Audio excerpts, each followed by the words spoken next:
हर हर महादेव दोस्तों। आज की कहानी हमारे साथ पटना में रहने वाले रवि रंजन जी ने साझा की है। असल में ये कहानी नहीं, उनके जीवन में हुई वो घटनाएं हैं जिसे सुनकर आपको भी महादेव पर अटूट विश्वास हो जाएगा। तो चलिए कहानी शुरू करते हैं। पटना बिहार के एक छोटे से मोहल्ले में रवि रंजन नाम का एक युवक रहता है। रवि के पिता शैलेश कुमार गुप्ता जी सरकारी नौकरी से रिटायर्ड और माता रेखा गुप्ता जी एक कुशल गृहिणी है। रवि का परिवार एक साधारण परिवार है। बात उस समय की है जब रवि दिन रात सरकारी नौकरी की प्रतियोगी परीक्षाओं की तैयारी में जुटा रहता। वो घंटों पढ़ाई करता, किताबों में डूबा रहता, लेकिन हर बार सफलता उससे कुछ नंबरों की दूरी पर रह जाती। कई परीक्षाओं में असफल होने के बाद वो निराश हो गया। हताश और दिशाहीन रवि एक स्थानीय पंडित जी के पास गया। पंडित जी ने सलाह दी कि वो 40 दिनों का संकल्प ले और रोज शिव मंदिर में भगवान शिव को जल और दूध चढ़ाए। पहले तो रवि हिचकिचाया। वो कभी भी शिव जी की पूजा में गहरी रुचि नहीं रखता था। महादेव के प्रति उसके मन में थोड़ा डर था। उसके मन में यह धारणा थी कि कहीं भगवान शिव, जिन्हें वो गुस्सैल मानता था, उसकी पूजा में कोई गलती होने पर नाराज ना हो जाएं। लेकिन उसकी मां रेखा जी और परिवार के अन्य लोगों ने उसे प्रोत्साहित किया।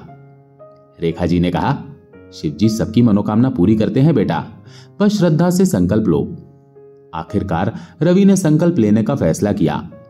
रवि ने डरते डरते अपने 40 दिनों के संकल्प की शुरुआत की। वो रोज सुबह पटना के एक प्राचीन शिव मंदिर में जाता और भगवान शिव को जल और दूध चढ़ाता। शुरुआत में यह सिर्फ एक नियम था, लेकिन कुछ ही दिनों में रवि को एक अजीब सा बदलाव महसूस हुआ। उसे मंदिर में शांति मिलने लगी और भगवान शिव के प्रति उसका डर धीरे धीरे एक गहरे लगाव में बदल गया। एक दिन मंदिर के पुजारी ने उसे बेल का शरबत पिलाया, जो शिव जी को अत्यंत प्रिय है। रवि ने यह बात अपनी मां रेखा जी को बताई तो उन्होंने मुस्कुराते हुए कहा, शिव जी तुमसे खुश हैं रवि, ये उनका आशीर्वाद है कि तुम्हें मंदिर में बेल का शरबत मिला। ये छोटी सी घटना रवि के लिए एक बड़ा संकेत थी। इन 40 दिनों के दौरान रवि ने कई परीक्षाएं दी। आश्चर्यजनक रूप से उसने संकल्प के दौरान जितनी भी परीक्षाएं दी, उन सभी में रवि का सिलेक्शन हो गया। उसे एक के बाद एक 3 नौकरियों के लिए चयनित होने की खबर मिली। सबसे पहले उसका चयन IDBI बैंक में हुआ, फिर भारत सरकार के श्रम और रोजगार मंत्रालय के अंतर्गत ESI विभाग में, जो एक केंद्रीय सेवा थी, और तीसरी नौकरी ग्रामीण बैंक में। रवि के लिए यह किसी चमत्कार से कम नहीं था। उसने पढ़ाई तो पहले की तरह ही की थी, लेकिन इस बार उसने भगवान शिव पर पूरा भरोसा रखा था। वो कहता, मैंने पढ़ाई कम कर दी थी, लेकिन शिव जी पर विश्वास बढ़ गया था। इन 40 दिनों में रवि का भगवान शिव के प्रति डर पूरी तरह खत्म हो गया। वो अब बिना नहाए भी मंदिर चला जाता और शिव जी की आरती में शामिल होता। उसके मन में एक नई भावना जागी कि शिव जी उसके पिता की तरह हैं। वो सोचता, वे मुझसे क्यों नाराज होंगे, वे तो मेरे अपने हैं।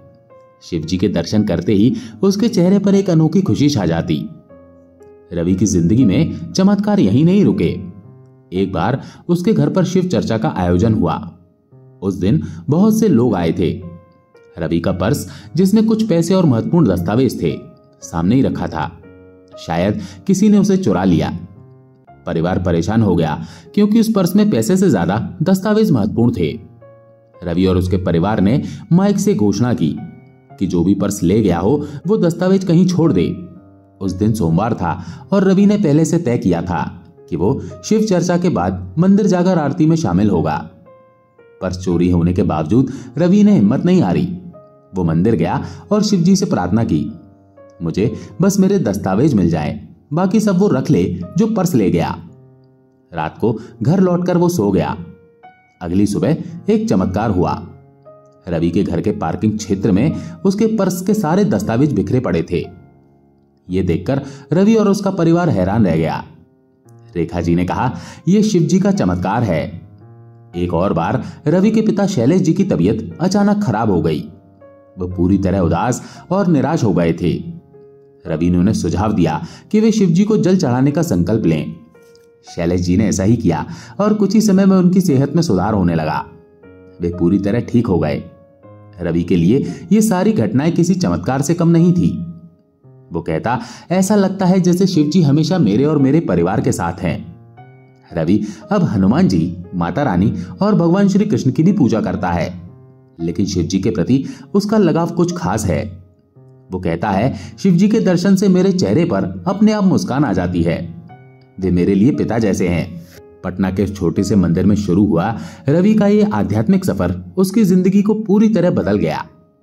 दोस्तों, तो ये थी रवि जी की कहानी। अगर आपके पास भी कोई ऐसा अनुभव, कोई ऐसी कहानी है तो डिस्क्रिप्शन में दिए गए मेल एड्रेस पर लिख भेजिए। आशा है ये कहानी आपको पसंद आई होगी। अगर पसंद आई हो तो वीडियो को लाइक करके कमेंट में हर हर महादेव अवश्य लिखें।